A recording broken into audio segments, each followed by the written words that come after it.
appreciate it, mate. You've got some exciting stuff that I'm looking forward to hearing about. I made sure you didn't tell me anything, so I'm just like a new listener, like everyone else. But yeah, first and foremost, how are you feeling today, man? I'm feeling all right. I've got a bit of a headache today, which is annoying. It was like I had a few drinks on Saturday, and it was probably first time this year actually that I got quite a few drinks.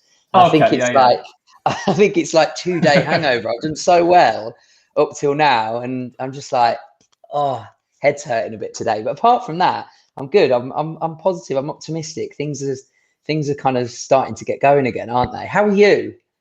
Oh God, I'm not used to being in hot seat when I'm but yes, no, mate, I actually feel really good. Like I mentioned briefly just then about restrictions loosening. The gym that I work out is open, so I went down there, had a little bit of a workout, little blast on the indoor cycling bike. So nice. you forget, don't you, how even though I work as a fitness professional, it still needs reminding that you do feel good after exercise, and the endorphins do feel good, and in that respect. 100%. Yeah, 100%. Yeah, it gets you through quite often, doesn't it? Working out. I'm a big believer in that, the endorphins afterwards, and you never regret it once you've done it, do you? No, or maybe halfway through, but not afterwards. Yeah, exactly. Because you are into your fitness as well, right? Yeah, I love it. Yeah, I love the discipline side of it, and I love setting myself goals and targets to hit, and I kind of go through phases really of being either really, really into it, and then I might have a week or so where I kind of eat what I want and slack off a little bit. But most of the time, I work out 5-6 days a week most of the time. Even during lockdown and stuff, you found the motivation fine during that period? Lockdown 2, I did, yes. Lockdown 1 was a bit more like, just get Championship Manager 0102 out and play that for hours on end. But then lockdown 2, I was like, right, this time. So I actually got some dumbbells this time, and I was able to get some really good workouts in actually in the house, which was fine. And then I was running. I set myself a challenge to run 100k in March, which I managed to do. So I did not all in one go, of course. It was over the whole. Yeah, no, I know. Still sounds like a lot to me.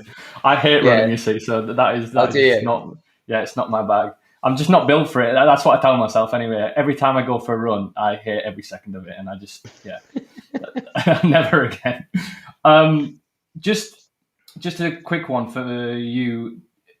Because we're looking at the laptop, just be careful where you keep sliding away from me in the bottom corner in Instagram. So we just make sure everyone can see you. So basically what I was going to get you to do, Luke, if you don't mind, is tell us about, your origin story, where you grew up, anything you think is relevant about potentially your childhood, or, what you went through in career-wise, your interests, all sorts of stuff. Just talk us through how you got to where you are today, and maybe also explain. I've known you before just this chat, but I've never known the reason why you're called Madge.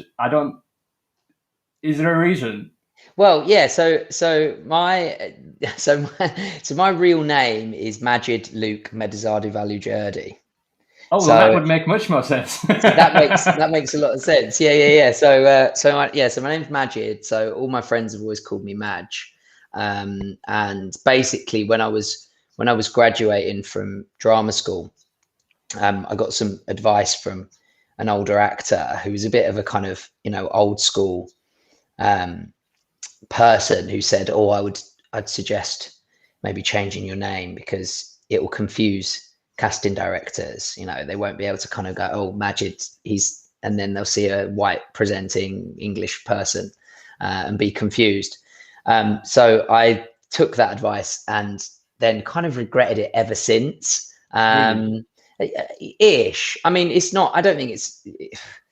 I mean, at the time, it probably didn't It's not affected my career at all, but I don't know if it has or not. How can you tell? No, how can you tell? Yeah. So I think, there's like an identity thing there, which I think we'll probably get onto in a bit. Maybe. I think I've always struggled with kind of placing myself in terms of identity.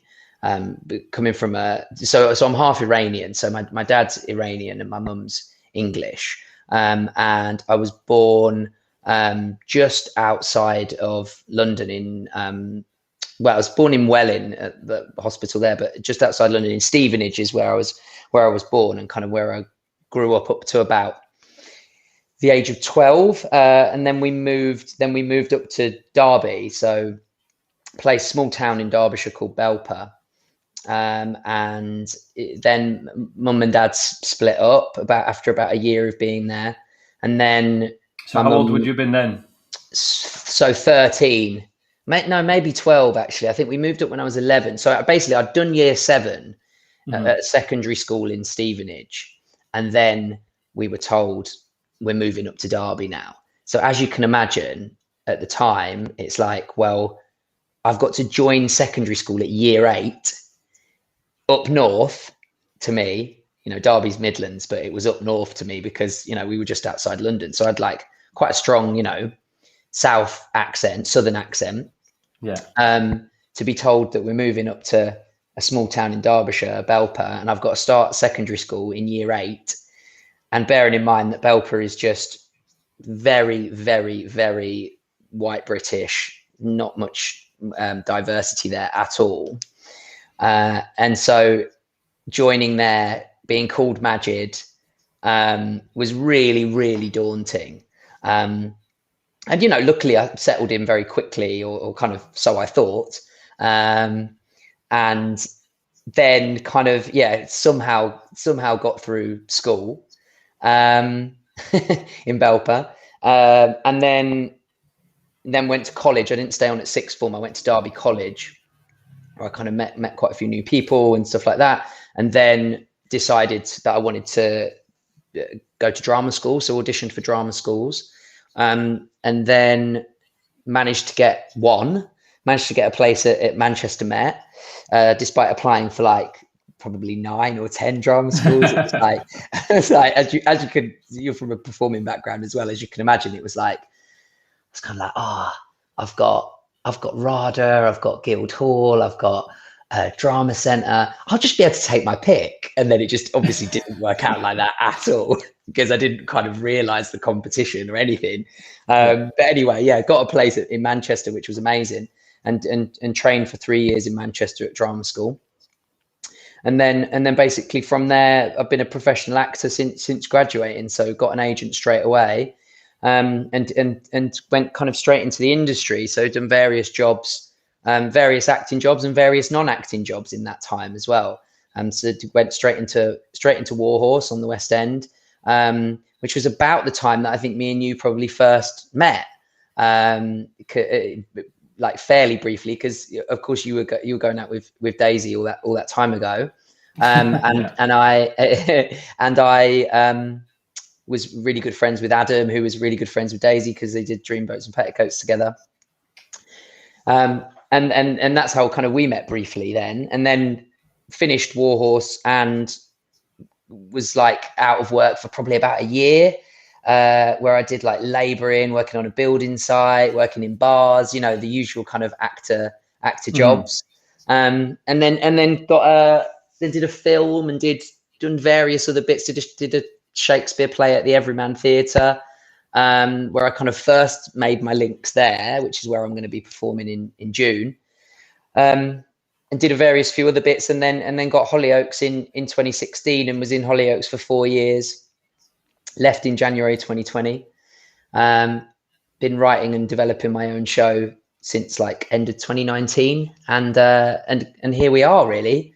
So that's the kind of simple milestones to where I'm at the moment, without going into specific kind of detail of events, which there are many, of course. Yeah, of course. But yeah, that's kind of how I've got to here. I'm teaching at at LIPA at the moment, the Liverpool Institute of Performing Arts, which I love, which is great in between acting jobs and preparing for my show at the Everyman in June. Yeah, so assuming like all the focus is kind of on that at the moment, right? The show, yeah, definitely. Yeah, well, also, I mean, I'm directing at LIPA at the moment. I'm directing a contemporary scene study with the BA actors there. So a lot of my intention is directed towards that at the moment as well, because there's 9 scenes from 9 different plays. So I've kind of got 9 plays circling around my head and my own show as well. Yeah, that's a lot. How do you feel stepping into the teaching role?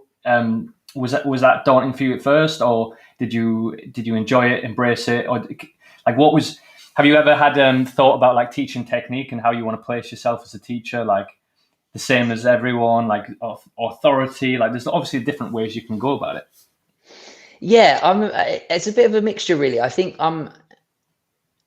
yeah, it was daunting at first, because obviously I'm only kind of 10 years out of drama school myself, and I think a lot of what I was teaching and my methods sort of thing have come direct from the people that taught me. They were a massive influence on me, and a lot of the kind of techniques that I teach and methods that I follow are kind of based heavily on what they did, and also my own kind of research and obviously everything I've learned since becoming an actor, particularly like screen stuff, which was learned from Hollyoaks. And I think, yeah, there's definitely an element of you can't mess about with me. I think there is an authority there. It's like but at the same time, I want them to have a good time, and I want them to have fun and feel like it's an open space to be able to do that. But also, there's discipline involved. So yeah, don't muck around. It's difficult. The only reason I ask is because I started teaching like professional dance when I was really quite young. So I must have been about 22. So only about 3 years out of dance school myself. So when I was teaching, I was teaching some students who were older than me. So it was just something I considered. And looking back in hindsight, I wish I'd been more approachable and more empathetic. Like I have the ability to be, but I just felt like I had to be, as a teacher, I felt like I had to be something. I had to be a certain way that what I thought teachers were, and, command respect in a very like hands-off approach. It's really weird looking back. I tried obviously give my best and nurtured the students, but it's just an interesting, the whole teacher, mentor, it's an interesting dynamic, isn't it, to get right? Yeah, it is, and I know what you mean, and I think it's a case of of managing students depending on how they are as people and how they are as learners. Like I always I use football analogies to describe everything, but I always think about about Alex Ferguson, I'm a big Man United fan, and I always think about Ferguson and how he micromanaged certain players, like how he was with Eric Cantona was completely different to how he was with Roy Keane or somebody else. So I think there is something to be learned from that, in terms of going, well, I can't tell that student, not that I would ever tell them off, but I can't make an example out of that student if they're on their phone, for instance, because I know they've got maybe some issues that it would only exacerbate if I made an example out of them. Whereas that student there, that will actually be better for them if I make an example of them, rather than kind of, so I think it's figuring out. And you make mistakes, don't you? Sometimes you say things and you think, oh, maybe I was a bit like teachery then, or maybe I was a bit like, it's one of them, isn't it? And you think, oh, am I being, you're absolutely right. Am I being empathetic enough? It's being able to strike that balance to go, and what is your role as well? Like, is your role just to, for instance, directing this project, is my role to direct and make the project good? Is my role to open up a discussion about diversity in politics? Is my role to be a listening ear for them, or should they be going to student support for that? There is lots of elements to that I think you can only learn from doing, I think. Yeah, I think so. I think so. I think that's a good way to look at it, as in, using your EQ and treating people like individuals which I think that my flaws were maybe a little bit broad brushstrokes, and not looking at people as individuals, as I could have done. I'm being hard on myself, but I'm just saying that, yeah, it's just an interesting process. You mentioned football. As I know that's a big part of your life. You also you just were telling me that you host a fantasy football podcast. Yeah. Tell me the intrigue, the fascination. When did that begin? Is that as long as you can remember? And would you say it's a passion of yours? Yeah, it is. I mean, I've always kind of dabbled in fantasy football, and a couple of seasons ago, I was just like, because I always in mini leagues with friends, and I've just got a hugely competitive edge. I just want to win everything. Sometimes to my detriment, and and I just decided, I was like, you know what, I'm going to get good at this. So I started listening to other fantasy football podcasts at the time, and I was like, oh my God, right, there's a lot to this that I didn't actually realize if you want to actually be good at it. So I kind of put a lot of time into it, and I've always been one. I love stats, and I love, like Moneyball for me is like such a good film, because I just love that. It's like using data in sports. Mm-hmm. Plus, there's obviously a lot of luck factored into sport as well. But can you skew the odds in your favor by poring over stats and seeing correlations and patterns and going, right, I know that player is due a goal because he's been having however many shots in the box every game for the last 5 games. He's getting in my team. And then you put him in your team, and then they score, and you feel like the Messiah, It's like, but it's really, really geeky, but I love it. And a friend of mine approached, like we had a chat a couple of seasons ago, and he was like, and he produces podcasts, and he was like, let's do a podcast. What are your interests? And I said, football, fantasy football. He said, well, let's do a fantasy football podcast. So it's tough, It's like, I mean, it's not tough for me. I turn up and speak about fantasy football, and he edits it and produces it, and he's absolutely brilliant. But it's tough to build up to build up your listeners, and really it's a hobby. We're not trying to make any money out of it or anything yet. But it's great fun, and I'm obsessed with football, much to Daisy's kind of annoyance all the time. No, it's clear. Like, I asked that question, and I, your eyes lit up, and to talk about it, it's very clear. It's very clear that you're passionate about it, which is great to see, and I love that in people. No matter what it is, and if it's something that I don't know anything about, then I find it fascinating.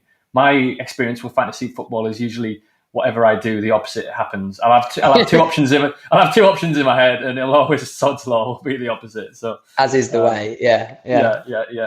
What would you say? Trying to think about other things that you're passionate about. What else could you list for me? Do you think? It doesn't have to be a long list, But gosh, I'd say obviously acting is a massive passion of mine, and writing and creating is a real passion. I love language, and the way words fit together, and the way words can be like placed together in order to have an effect on an audience. So like one of my favorite genres of music is rap music, UK grime. Recently read Wretch 32's book called Rapthology, where he goes through quite a few of the songs that he's written and breaks down and it's just like like modern day Shakespearean stuff, which is I just find so fascinating, the way that words are put together, and the way like hidden meanings are placed in by writers, and subtext and wordplay and things like that just absolutely fascinate me. So yeah, I'd say definitely music, particularly rap music. I also love health and fitness. I'm big into my health, and I love discovering kind of different ways to approach diet and nutrition. So I listen to a lot of the people on Joe Rogan, the kind of the experts on diet and nutrition and health. I love kind of listening to that, and I'm always just trying something out in my diet or supplements or things like that. So, but big into that, and reading as well. Reading's a massive passion of mine as well. I love books, and just reading as much as I can, really. So a lot of the stuff is actually revolves around like words, communication, creating and conveying stories and messages. I definitely need to check that book out, by the way. Wretch is probably my favorite UK rapper, actually. Is he? So, yeah. You will absolutely love that book. It's incredible. Yeah, I will have to check it out. When you say you're passionate about acting, is that, there's lots of different layers when it comes to acting. There's obviously roles that you take on, and there's is that a part of it? About you also mentioned about being really competitive. So I don't know. I'm just trying to figure out how it all works inside your own head about what is it about what drew you to, if you've ever thought about what drew you to acting and performing in the first place. I think it's a hard question, obviously. It is. It's a good question, and I think it's worth considering. I think it was. I mean, we went to Stagecoach, my sister and I, when we were really young. I can't remember if that was Mum's decision or if it was our decision. I think it was probably Mum's decision initially, and realized that I liked the acting side of that. It was like acting, singing, dancing, and I can't dance or sing particularly well at all. Although I'd love to be a triple threat musical theatre star. I think that would be amazing. But I always liked the acting side, and then kind of realized that I was quite good at it, or the people said that I was quite good at it. Yeah, it's interesting, isn't it? Sometimes we fall into stuff that we not fall. I'm not saying you fell into it, but I'm just saying that when we get that feedback loop of being good at something, we tend to want to do it more. It's interesting. And I think the competitive side feeds into it, because I realized that, once I kind of got to that stage of auditioning for drama school and the kind of rejections started, having previously not really been rejected at all when it came to acting, it was always like, well, you've got a really good part, or you've got the lead part, or whatever. Yeah. When it's more like the analogy of the big fish, smaller pond kind of thing. Everything was going swimmingly well for you. Yeah. It always happens, particularly if you're in like a fairly small town, or I was kind of Derby, so I was in Derby Youth Theatre, and kind of got some good parts out of that, and again, thought I'll get in. And then I think once the rejection started, I think it was only once I got to like the end, there was something switched in me really when I got to the end of first year of drama school. And it was like, I remember having what's it called when you have like one-to-one, like tutor review time? What are they called? Anyway, you know what I mean? Where you have like a review of the year, of the term, or whatever. And all of the tutors, I remember one of them was like, just absolutely just slated me and was like, it's like, people say you've got presence, but why do I want to work with an actor who's got presence? You haven't got anything else. And I was just like, oh fuck, this is the first time that someone was like, look, you need to sort yourself out in order to succeed here. And tutorial, that's it. George my friend George is on the Instagram. He's absolutely right. Tutorial. And there was and after that I was like, I've really got to pull my finger out here. And a reality check, and you go 100%. Yeah.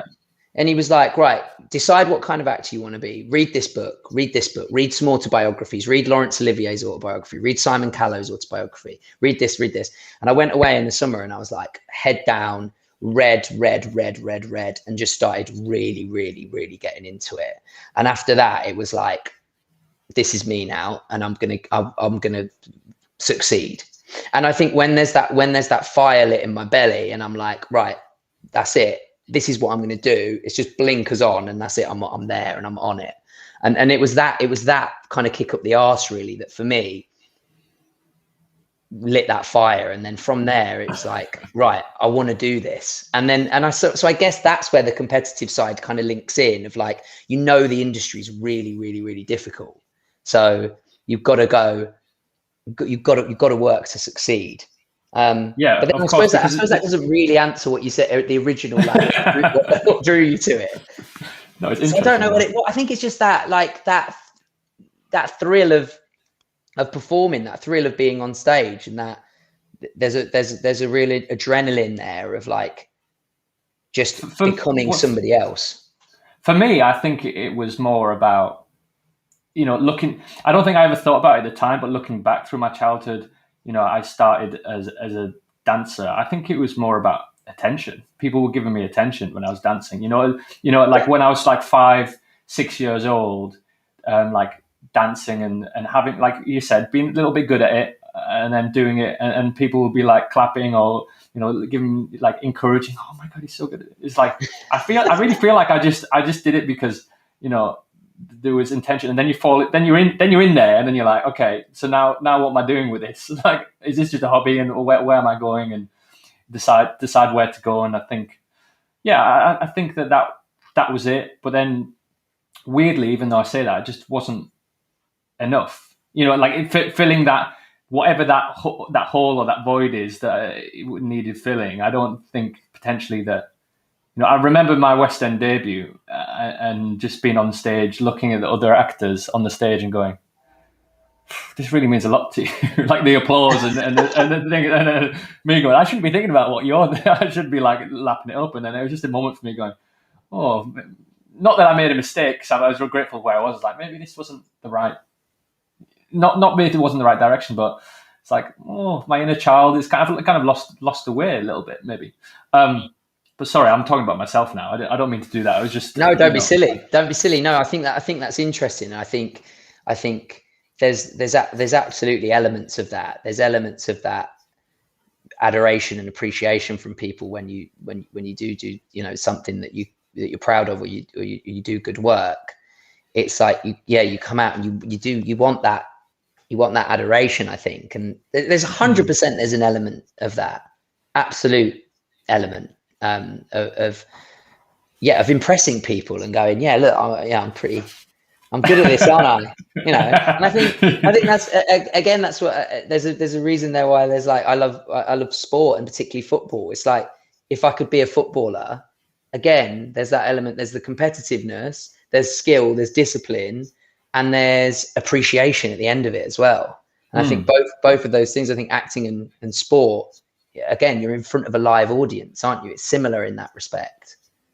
Yeah. And from my observation, of knowing you and meeting you a little bit before as a person, you're always, I don't know if it's like with some actors, you like just do the role and think about it, but you do have like, an entertaining quality about you. You're like always cracking jokes and trying to make people laugh. And, it's very clear that you are meant to do what you're doing, I think, in my opinion, anyway. Thank you. Yeah, I guess so. Yeah.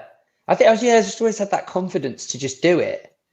And I think particularly once you go through that drama school training, and it breaks you down, and you realize that actually you can do whatever you want. It doesn't matter how you look in front of other people. It doesn't matter, because you can once you feel comfortable with looking silly, the world's your oyster. And that's what comedy is, isn't it? It's people a lot of the time making idiots of themselves, or the characters are making idiots of themselves. Your Michael Scotts, your David Brents. It's like you don't care, as long as you don't care about looking stupid, it means that you could try things. And once that's there, it's like, I'm confident to just, it doesn't matter if people are laughing at me or with me at this stage.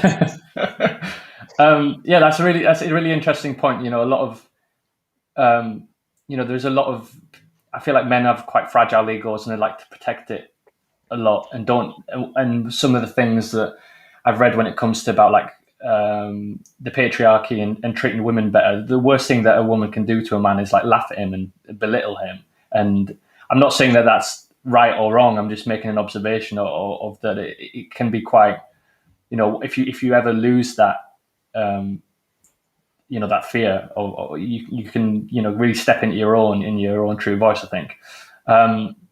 You did mention about identity, which I want to touch on briefly before we get into, your current project, and we can talk about, because I've got, from what I've heard, it's quite an autobiographical kind of piece. Or there's a lot of influence from what you've experienced and what you've learned, right? Talk to me about identity and how have you remedied that? Do you feel?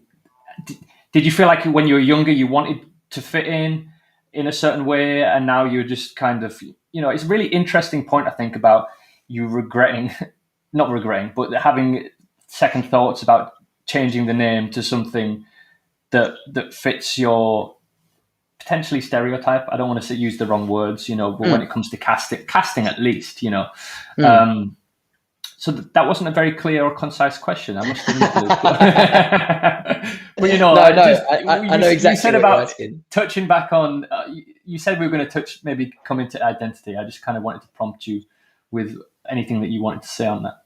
Yeah, I think for a start, I think one of the ways that we find meaning in life is belonging, and I think if you feel like you belong in a group of people, or if you feel like you belong in a country, like patriotism is a big thing for people, and a sense of belonging. And I think if you feel like you know where you are in your place in a group or within society or whatever, you maybe feel more comfortable than if you're out of your comfort zone. And I feel like I've always struggled with that sense of, do I belong in this group? Have I always been an outsider in a way? And I feel like after, when actually going into the acting industry and meeting all the wonderful people in the arts, the majority of them are wonderful people, left-leaning, accepting, kind, tolerant, generous people, you then start to feel this sense of belonging. But I think before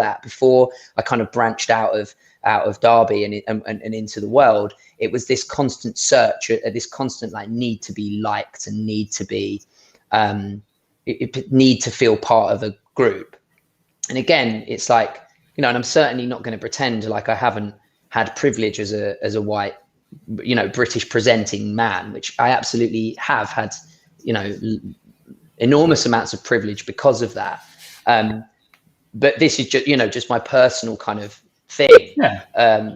Once moving to Belper, and even before that, really, I've always been different because my name's Majid, and I've always been different because I'm half Iranian. And particularly at school, I got into a lot of trouble with other lads, because I went to this new school and thought, I need to protect myself, and I need to show that I'm not to be messed with. And it's a chance for me to kind of reinvent myself as this naughty kid, really, who should be feared by other people. And I'm 5'7" with no fighting experience at all. It's like, if you go out like that, then you're just going to end up in bother, and that's basically what happened. And when I ended up in bother, what people would go for is my background. So there were people that would say, there was a particular guy that said, always sticks in my head, that my dad ran like pizza shops and kebab shops. And this lad said to me, "Oh, your dad makes bombs in his kebab shop."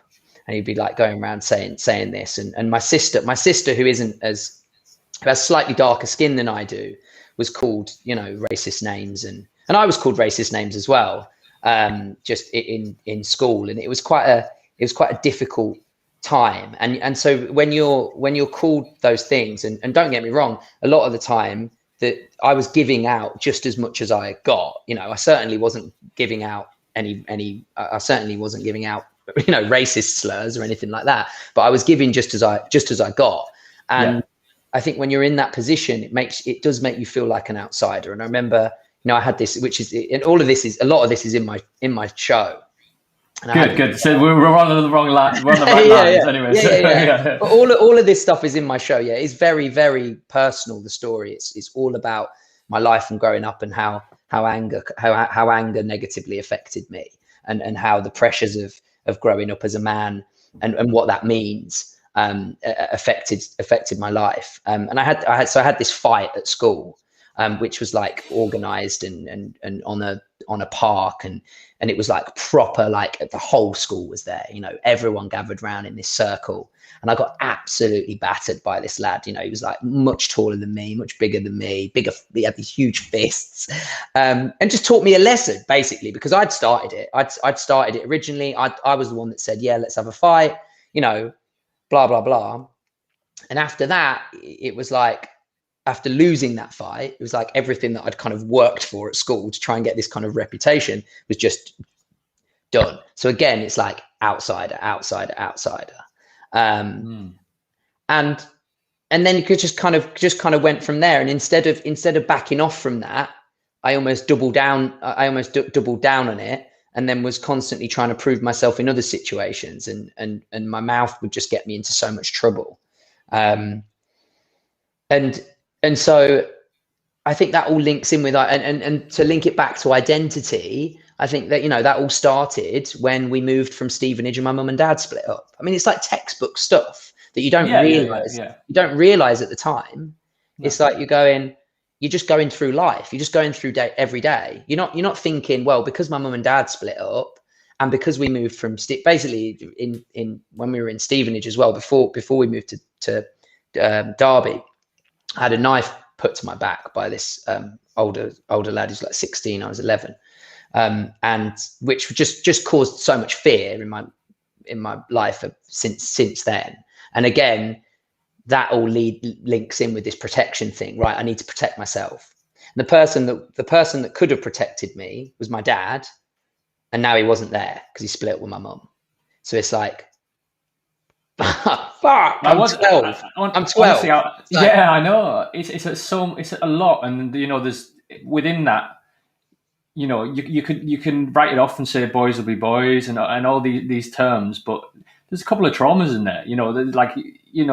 And it's serious. It is serious stuff. And I was going to ask you why you felt like you had to create this. I'm not sure if bravado is the right word to use. You can maybe interpret yourself, but this untouchable feeling that you had around. But it makes sense. You wanted to protect yourself from anything bad happening, so it was a defense mechanism. And there's a confusing time as you're establishing yourself and going through adolescence. I think that everyone I've spoke to anyway through on mental health everyone goes through that feeling of wanting to fit in, and I think it's something to do with all the hormones and all these weird things that are happening to your body. People are going through growth spurts or getting spotty and doing all these things that are happening at the same time, and you just want to be the one that hasn't got the spotlight shined on you, because it's embarrassing. It can be embarrassing. It can be shameful, so I like the way that you broke it down and gave some reasons there that you've obviously thought about in your piece and what's happened. What is and was the relationship like with your dad at the time? Well, I mean, just like very, very kind of simple. I mean, he was always like he was always my hero. Growing up, particularly when we were very young. And it was the same for my sister as well. We held him in such high regard. He was this like big, strong protector. And who told us a lot of stories about when he first came over to England from Iran, and quite often the stories would revolve around violence.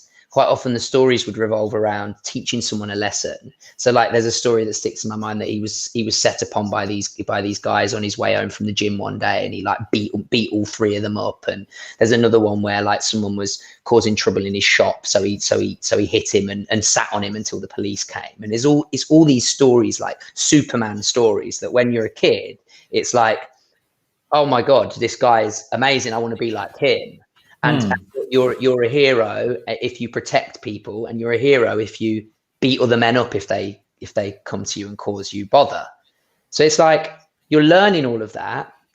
And then of course, when the thing happened with the knife to my back, it was my dad that went and found this guy and threatened him and basically said, don't, you come near him again, and that's it, sort of thing. So you're like going, well, that's how to deal with it. That's how to deal with the problems. So you go, that's how to deal with it. And now my dad's not there anymore. Now I've got to deal with it on my own. So and this is what he's taught me. So what else were you going to do? That's it. And he was like, but then he didn't teach me anything else. It's like I feel it didn't teach me. Sorry, I'm not laughing. It's not funny. It's absolutely fine. Imagine if I was like, "Why are you laughing?" No, you're absolutely. It is funny. It's like you taught me nothing about the Iranian culture. You taught me nothing. You taught me none of the language. You taught me none of the food. I had the first Iranian food, proper food, cooked for me the other day because my friend Maz is half Iranian as well, and his girlfriend cooked this amazing Iranian meal. And it's like, I didn't know anything about it. And I think that's again goes back to the identity thing of like, would I feel more like me if I was more in touch with Iranian culture and that side of things? Possibly. I don't know. But maybe, but I guess not defending him, but from his point of view, maybe he knew that he didn't fit in when he came over. So he was, and not saying that he shouldn't or couldn't, but that's probably where his feelings were. So he just dealt with it in a way that he could. But I'm not trying to give any excuses, and I'm sure that you processed it all. But it all makes a lot of sense. So tell me how how all this feeds in to the piece. Give me as much information as you can. We know obviously no spoilers. Just tell me about it. I'm very intrigued. Yeah. So you said you've been writing on it since 2019. So at least 18 months. Exactly. So I'm about, it must be rehearsal draft 3 now, and there was 5-6 drafts before, so it's like draft 9 of the show. And basically, I got a place on the playwriting program at the Everyman Theatre in Liverpool in 2018 while I was still in Hollyoaks, because I wanted to explore writing as well. And wrote a play about something different out of that. And then afterwards just had this idea, because I basically went on a kind of journey of self-discovery and self-development about couple of years ago. So it's about a year into my relationship with Days, where I kind of realized a few things happened, and I kind of realized all this time that actually a lot of the things that had happened were because of my behavior rather than it being everybody else's fault all the time. I was like, actually, probably a lot of this is my fault, and actually pretty much all of this could be avoided if I'd have just changed my behavior. And it was like this major thing happened, which is in the show, which I won't say. But that was basically the catalyst for like, right, I've got to sort myself out here and change.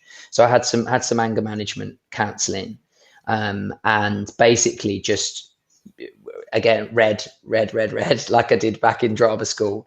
It's like, again, I saw it as a bit of like the biggest kind of challenge. To overcome, to process. Because I had a lot of, exactly. And I think because of a lot of the things that I've already spoken about, I had a lot of anger in there that would come out. Would that have been a lot? Would it, when you said you doubled down and after being humiliated with the fight, did you become a lot more angry after that? I think so. I think at first I was scared again, and I wanted everybody to like me. And I was very much like, look, I lost. I'm an idiot. And at first it was that. It was like, oh no, I'm not going to be like that anymore. Yeah. But then as time went by, it was like, no, unprocessed stuff. Yeah, it started exactly coming out. Yeah. And so it's then just, and a lot of that was to, again, like other things going on, like stepdad issues as well now. to throw into the mix. Along with dad issues, a big concoction. Along with mum issues, along with pressures of being a lad, along with being half Iranian, all of this stuff has like built, and I've just blazed through and not dealt with any of it. And so I had a lot of anger in there that I couldn't control. And so it got to the point where I was like, not physical. I would very rarely ever get physical. It would always be my mouth. So luckily for me, I didn't have that streak in me to actually, hit somebody, or I'd maybe push, or you know what I mean? Because I think probably deep down I go, if I hit someone, I'm probably going to lose the fight. So a lot of the time it was my mouth getting me into trouble. And I just got to the stage where I was like, I genuinely don't know how to control this. It's like once something you could kind of see the negative symptoms and consequences in your life, and you're like, I don't want this. I don't want this anymore. It's not bringing me. It's not bringing. This process. I've tried it so many times now. This is not bringing anything good. And it was like, it got to the stage where it's like, look, like I'd say like today's, I'd be like, yeah, but I've got loads of friends. My friends obviously love me. I've got loads of friends. She was like, yeah, they love you, but they also would say, yeah, he's great, I love him, but he's angry. And he can be a liability, and he can get us into trouble. And if you get on the wrong side of him, he'll bite your head off. So it's like, yeah, they love elements of you, but they would still say that about you. So you think, yeah, that's not what I want. And I remember reading something which said, you are the person that you are is the person that you want to be. So if you write down the person that you want to be and you read it back, and no one's going to put the person I want to be is angry, gets upset really easily at people, blah, blah, blah. Everybody's going to write good stuff. But then if you write that down and then you read it, that is the person that you are, because that's the person you want to be. So deep down, that's who you are. So once I kind of wrote that down. Can we just say that? Can you say that one more time? Because I think that's really valuable to hear. I've never heard that before. Yes. Yeah, so just explain that to me one more time. Something you learned? Yeah, so it's from a book which features again in my show called The Chimp Paradox, which is a fantastic book about like mind management, which has a lot to do with like managing anger and managing your chimp. The whole idea is that everybody has a chimp that needs to be managed and contained, and the chimp is the irrational side of you. So the chimp is your brain at 3 o'clock in the morning when you wake up and you absolutely panic that you're going to die one day. It's that kind of irrational. That's me. We've all got it. And basically within this book, it gives you there's just loads of techniques of how to manage your chimp correctly. Okay, so the whole idea is if you exercise your chimp in a safe way, then the anger will dissipate. And it's not about crushing the anger, it's about exercising the anger. And so, for instance, if you've got somebody that you feel comfortable ranting to, and they know you're just ranting, and they know you need a couple of minutes to have a go about something, and eventually you'll just talk yourself out. Or maybe you're like, on your own, and you just have a rant on your own, and eventually the more you go, the more in the end you'll go, God, this is a bit stupid, really, isn't it? You kind of tire yourself out. And part of that book is going, the person that you are, the person that you want to be is who you truly are. So if you write down the person that you want to be, all the qualities that you want to have as a person, and all the qualities that you want people to think about when they talk about you, that's who you truly are. So, and once that's what you value most, right? If you're writing down your ideal person. They're the values, they're the qualities that you value most. Therefore, you are that person because they're what you like and they're what you want to be. Exactly. So you kind of, there was lots of different things. That's the book that stuck with me the most, and that's what. So what did you write down? What did you want to be? Well, I mean, I think it was probably. I mean, if I did sorry, wrong question. Who are you? Who is Madge? Well, I think if I did, yeah, exactly. Yeah, I would say, I'm kind, I'm generous, I'm a lot of fun. I like to have a laugh with everybody. I like to look after people. I like to support people. I like to generous, tolerant, happy, energetic, like full of like zest for life, I would say. And yeah, just want people to like me, really. And I want to like other people, you know. I think that's what about you? What would you say? Oh, interesting. Wasn't ready for that. I'd say, maybe some different things in there. Definitely empathetic, generous, chilled, Like that. Understanding, problem solver, means well. Yeah, it's quite hard, isn't it? Yeah, it's hard.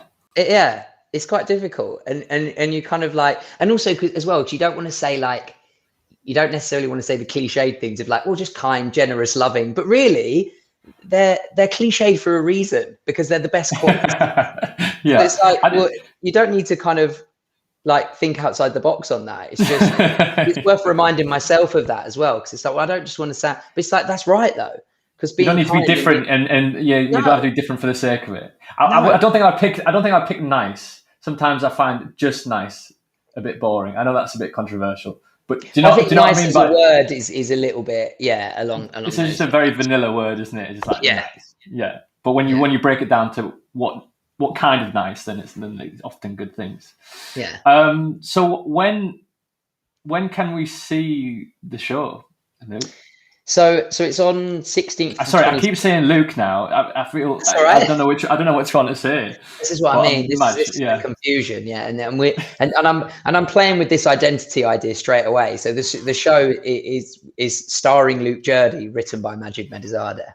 So it already kind of goes, which one is he? Which one is he? Which links into everything we've spoken about.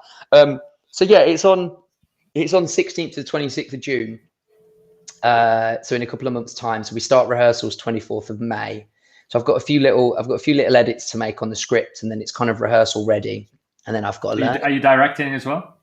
And no, Adam's directing it. Adam Welsh, who you know. Cool. And I'm kind of, yeah. I mean, I co-directed we did a work in progress script in hand version before lockdown happened. Before the first lockdown happened, which I co-directed. So I've got overall. You know, I'm kind of the overall creative control, but Adam's the director, and I'm the. How is it? How do you feel about giving away? You know, when you step into practicing, you know, your role and your performance, are you going to try and almost trust Adam with the directing? You know, I'm sure you've employed him. You know what I mean? But you know what I mean? As in, like step away and let him see it from the outside perspective rather than you being in it. Definitely. I think it's really important to take on other people's suggestions and ideas, which I do. I mean, almost to almost in too much detail sometimes. I think with notes given, because I work really closely with a dramaturg at the Everyman called Frank Pescier, and she's absolutely fantastic, and she's kind of responsible for like the structure of the show and the overall like feel of the piece, and so she always gives me like fantastic notes, which I sometimes take so literally that she's like, no, I didn't mean you had to like actually write that in. I just meant get that kind of idea in. So I feel like I'm quite good at taking suggestions from people that I trust. I think sometimes with art, I don't know if you agree, I think if it's something that you've written or something that you've created, there's sometimes it's perfectly okay to go, no, I don't agree with that from somebody else. Yeah, of course, I think so. Yeah, you know, there's suggestions that I wouldn't take.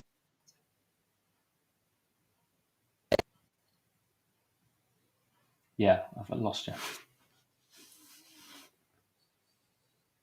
Just 2 seconds for people who are watching on Instagram. We are streaming elsewhere as well. We're on YouTube and Twitch, and so Madge's earphones just ran out, but we're going to get him back hopefully in a second. You may have to change it on the settings as well, Luke or Majid. Who wrote it? Who's starring in it? Who knows when it comes to the piece? But yeah, there was a word that you said there. I think you can still hear me. a dramaturg. I've got no idea what that is, so I'm going to queue up the questions for you. Yep, I got you. Yeah, a dramaturg. What's that? A dramaturg is basically somebody that's responsible for like the overall like structure of a show. I didn't know that was a thing, actually. Yeah. Yeah. So it's basically, I think like a lot of most drama fits into a specific like story structure with different elements that each like successful drama hits. There's always an inciting incident, which is something that disrupts the main character's life off course, and that always happens quite early on. And then there's like other points that you kind of have to hit in order to be successful in drama. And lots of people would say, I don't go with structure, I don't think about structure, but actually when you look at a story, it all fits into the same structure. It's just the way that we tell stories. So she's basically, helps with me keeping that on track, and basically sends me like structural notes of like, right, okay, this should go here, this should go there, this should go here. And then also just like, general notes about the show as well, like different lines and things like that. So yeah, there's that. And so it's just going to be a case of learning it and getting it into rehearsals and doing it, which is really exciting. I mean, it's a bit of a dream come true for me, really, to be performing my own work on the main stage of a theatre, particularly after it's gone dark for a year because of the pandemic. I feel like I'm ready to just like blast so much energy onto the stage and just like, right, theatre's back, let's have it,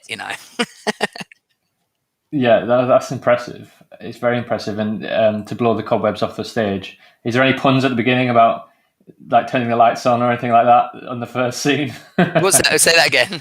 Is there any puns about like turning the lights on in the first scene about it's dark in here or anything like that? Nothing too cheesy. No. Serious piece. But yeah, so when we've spoke about, I really like that we haven't actually touched on it directly. We've just spoke about a lot of the symptoms and a lot of the things, but I'm sure that the message of the piece is to do with, that it can be tough working out what it means to be a man and what it is to be masculine.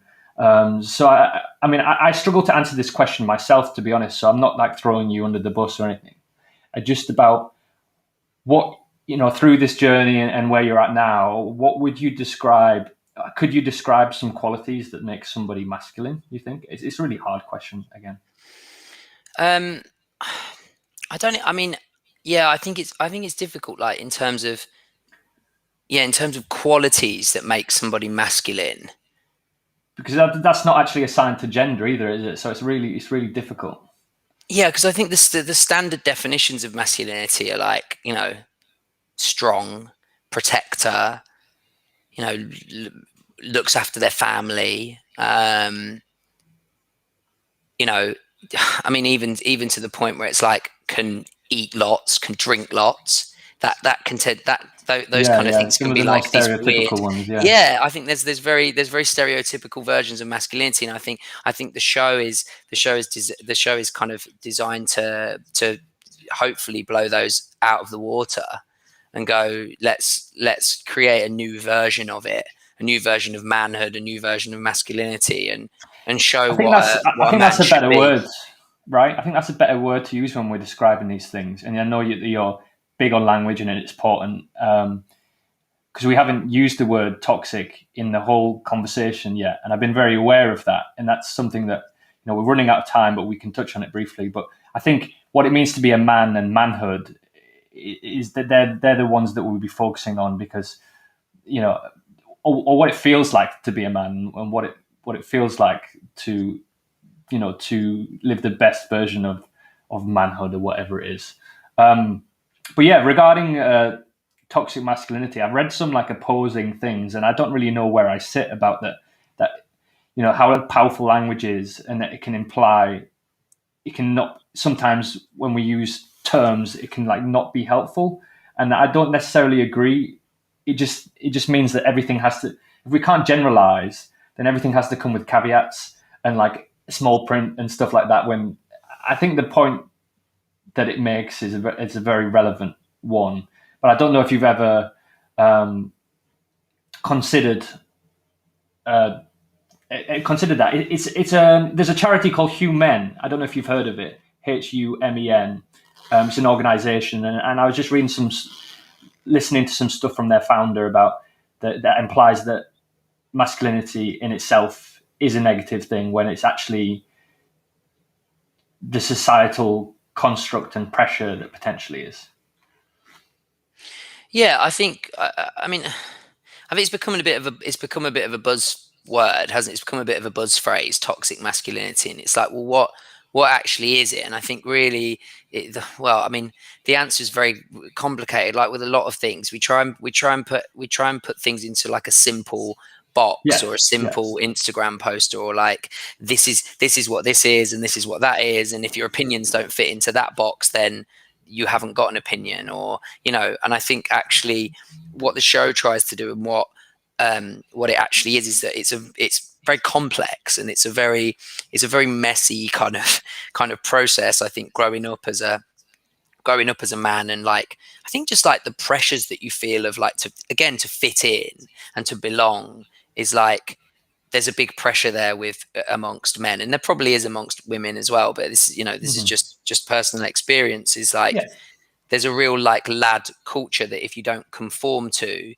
you risk being an outsider, or you risk not being accepted by your peers, or you risk not being popular or not being part of a group. And I think this is going, look, it's okay. You can be cool in other ways. Like you can be a man in completely other ways. And trust me, like you'll be respected more. You'll have more friends. You'll experience more love. You'll experience more kindness if you choose a different path to that stereotypical way that a lot of men go down. And it's by doing things like this, talking to each other on a deeper level than just surface. Let's go for a beer and watch the football, which I love doing, by the way. It's not saying don't do that, but it's also going, what do you want from your friendships? What do you want from your relationships? Are you going to go through life just never talking about anything other than what's on the surface? So what's the point? You might as well open yourself up and start and talk about things, and then that's just going to improve your life in many different aspects. And a lot of that is controlling, managing anger. Don't let your anger get the better of you with other people. Yeah, it's fine to get angry, but just use it in the right way and control it in the right way, because like it's never going to give you anything good if you use it in the wrong way. Exactly. I always think that, and I think first of all, you summed that up beautifully. I give you a really hard question, and that was a really, really good answer. So I just like to recognize that, and secondly, when it comes to anger, I just think that there's so many. This is when your passions are kind of linking together now, and there's so much power in words and trying to describe how you actually feel and your emotions. And anger is just like a one emotion fits all from when you feel something, and there's so much nuance to it. And I think that like you said, you were describing, I think when going under the surface and going a bit deeper, it's exposing, it's vulnerable, and I think that's I'd like to think that's a quality of modern manhood anyway. Yeah, definitely. And I think it's about just recognizing that it all comes from somewhere. And if you see it in somebody else, just see them as a little baby, and go, they were a baby boy in their mother's arms at one point, and they weren't that pissed. They weren't pissed off then. They might have been crying because they wanted some food or something, but they certainly weren't pissed off then. So where's that developed from? And it's always developed from somewhere. So if you cut that out at the root cause and you don't let it develop in the first place, it's world peace.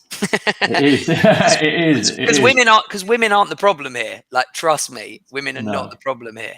It's angry men that cause all the issues that we've got. That's all it is. It's all rooted in anger, which has all come from somewhere, and it's passed on from them. My dad's probably gone through something that, again, I'll probably, hopefully I'll find out one day. I doubt I will, but he's probably gone through something, and he's got trauma, and he's got anger, and that's passed on, to me. And then you know, hopefully, you know, I know that if I have children in the future, there's no, I won't be passing it to them. So I've stopped the link there. Hopefully I'll stop the link. You know, it's not just down to me, it's down to everybody else that will be around them, you know, if I have a son in the future. And I think that's it's a very strong point. We are potentially a transitional generation from the people who didn't have the internet to who do have the internet. And I know that sounds like a weird thing to say, but our eyes are opened to, there's no such thing. There can't be such thing as small town syndrome anymore. There can't be such thing as, you know, rating each other upon having a fight. You know, like these are things that hopefully one day will be things of the past. I'm just very aware of time, Majid. Yeah. Because I feel like we could chat about this for a long time. 100%. Yeah. That's but it's been an absolute pleasure. So thank you for taking the time, and thanks for, you know, we organised it fairly last minute. So thank you for really appreciate that. And I mean, any last words? Make sure you sign off with when we can come and see the show. But yeah, once again, lots of thanks to you, man. I've really enjoyed the conversation. Yeah, me too. No, thanks for having me. I really appreciate you having me on. And I think, you know, things like this are great, you know, and I think that the more we talk and the more we have these conversations, the more things will improve in our lives and everybody else's lives. And I think there's nothing more like encouraging and like and interesting than diving into a subject and learning about it and then developing yourself from it. And I just encourage everybody to do the same. If you feel like you get angry at people with it and you can't really control it, and afterwards you put the blame on them rather than yourself, then just have a think about like how you're affecting other people and start on the same journey. So yeah, 16th to the 26th of June, Everyman Theatre, Liverpool. Come down. Theatre is back. Yes. And I promise it will be an occasion.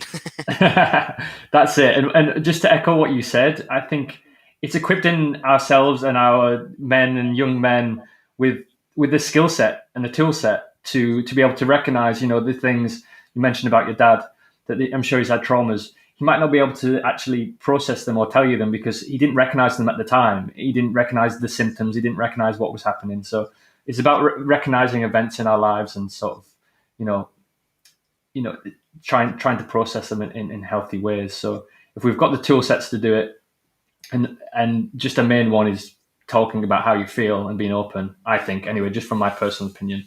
I agree. Is a good way to go. Right, mate. Pleasure. Thank you so much. No worries. Thank you, everyone. And we will see you again Thursday. Bye-bye.